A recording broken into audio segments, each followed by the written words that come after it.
Here's a polarity quiz tutorial. This does involve a lot of steps. You need to probably go back and review a few things. This kind of thing is also tutored all over YouTube. Also, you can contact me for more specific questions.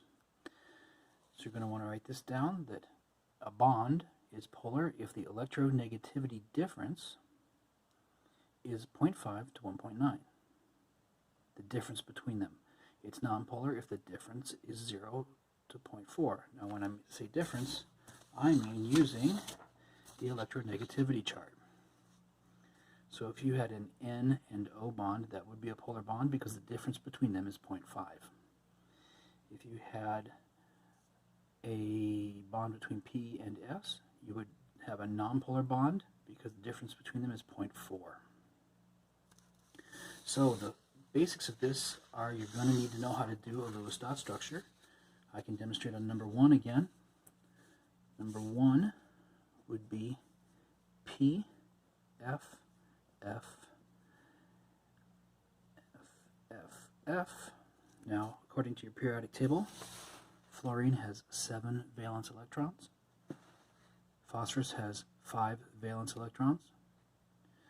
So we're going to use those odd ones, the 7th one and the 5th one, and we're going to use them for shared pairs. So fluorine has 2, 4, 6 outer valence electrons, and the 7th one, 2, 4, 6, and the 7th outer one, 2, 4, 6, and 7, 2, 4, 6, and 7, 2, 4, 6, and 7. Well, look how many bonds we need to make. 5, right? And how many valence electrons does phosphorus have? 5. So there's one of them, and I'll share a pair. 2, and I'll share a pair. 3, 4, and 5. Another thing to consider is, do we need a resonance structure because we need to make a double bond or anything? Resonance structures are shared double bonds? Nope. Is it positive or negative overall? Nope. It is an octet violation because the phosphorus Venn diagrams, if you do this, as having 2, 4, 6, 8, 10 valence electrons, so that's an octet violation. And you had to do all this just to get within striking distance of the polarity.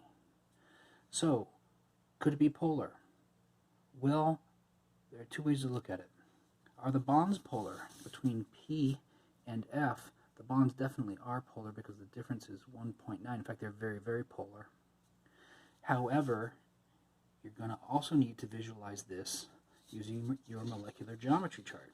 So I have a central atom surrounded by 5 bonded atoms and no extra cloud, no extra unbonded pairs on the central atom. So I'm going to look at this. Central atom with 5 bonded atoms and no extra clouds on the middle is this.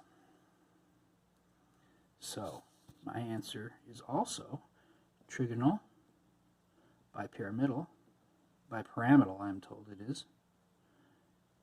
Okay. And is it polar? Well, these bonds are all polar going, we said, outward to the fluorine because 4 is a lot bigger than 2.1. So yes, these are polar bonds going outward toward the fluorine. However, if you check your molecular geometry chart, you will see that this is symmetrical. It's fluorine, fluorine, fluorine, fluorine, fluorine.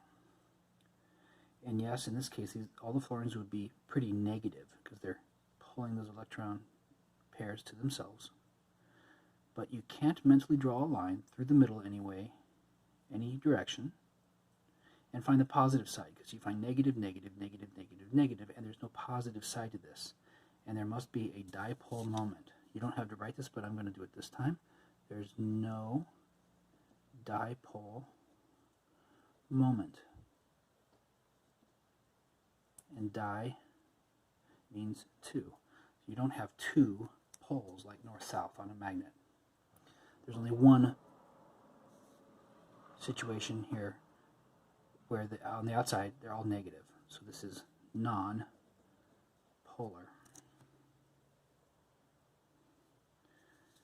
Let's try 3 because it makes a real good point. So 3. I have P and F, F, F. Fluorine has 2, 4, 6 and the 7th one, 2, 4, 6 and the 7th one, 2, 4, 6 and the 7th one. Phosphorus, remember, has 5 valence electrons. So when you use 5, that's use one of them, make a bond, 2 of them, make a bond, 3 of them, make a bond, and that leaves me 2 extra, so there's an unshared pair on phosphorus. So now I have 3 bonded atoms and a cloud. That would be trigonal pyramidal.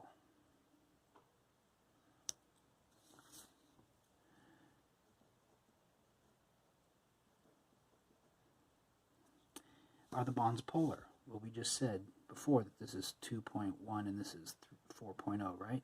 So yes, they very much are polar. Is this molecule symmetrical, though? No. I can draw a line through the middle, like there, that makes the sides very much not the same thing. This bond is being drawn this down, down, down, and so in general, the shared pairs are being drawn down. And that even makes the phosphorus be a little bit plus, because it lost some of its negative electrons. The phosphorus is a little bit plus, which means that this cloud here, made up of negative electrons, gets pulled downward. So even the cloud sort of shrinks downward. And so overall, there has very definitely been a travel of the negative electrons a bit to the bottom and away from the top, very definitely in one direction. And our polarity will be downward, or at least toward the fluorine side or away from the cloud. It's not always away from the cloud, just this time it's away from the cloud because we know the fluorines are pulling the bonded pairs away from the phosphorus. And we put a little plus sign on the positive side.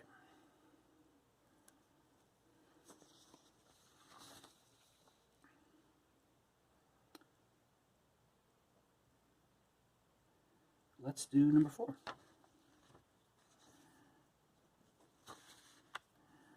I, Cl, Cl, Cl, Cl. Well, chlorine has 7 valence, and iodine has 7 valence. So let's do 2, 4, 6, 7, 2, 4, 6, 7, 2, 4, 6, 7, 4, 6, 7. And iodine brings in 7. So we use 1 here, 2, 3, 4. And remember, here's the trick, I get an extra 1 here. Because it's minus, and minus means an extra electron. So let's treat iodine as if it has 8. And I just used 1, 2, 3, 4 from the iodine. That leaves 4 more. So there must be 2 unshared pairs on iodine. So what do I have? 4 bonded atoms and 2 unshared clouds.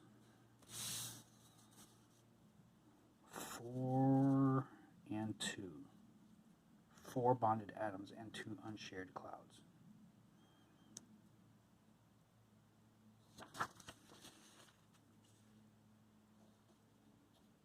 Square planar. Also remember it was -1.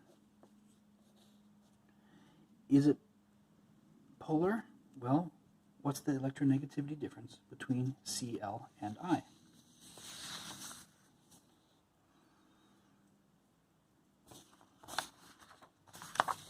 It is 3.0 and 2.5.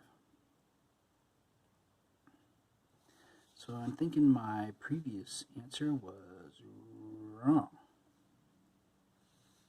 The difference is 5. So let's do, it is polar toward the chlorines. Oh, excuse me, I was right. Watch this. Square planar. No matter how you cut it, you can't find the positive and yet the negative side, because this is the chlorine. negative, negative, negative, negative. And these are going to shrink in. So you get sort of a positive and a positive, but they cancel it out. In every equal direction, it's negatives, and equal directions positives. And so you can't draw a line through the middle and find the negative side and the positive side, or the negative side and the positive side. This is nonpolar.